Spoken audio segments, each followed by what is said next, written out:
ஈசன் மகனே என்னை காக்க இங்க உனையன்றி வேறாரையா.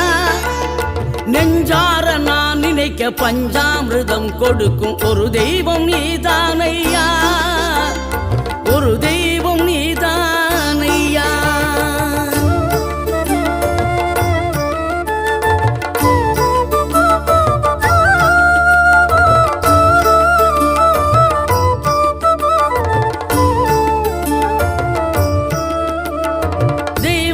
வள்ளியுடன் மணக்கோலம் கொண்டு திருப்பரம் குன்றம் வாழ்கின்றவன் நீ. தேவர்களை காத்திடவே வீரமுடன் வேலெடுத்து செந்தூரில் ஆழ்கின்றவன். மாங்கனிக்கு கோபம் கொண்டு பார்ப்புகழும் பழனியிலே ஆண்டியன கோலம் கொண்டவன் நீ. தத்துவத்தின் சாரெடுத்து சுவாமி மலை எல்லையிலே தகப்பனுக்கு பாடம்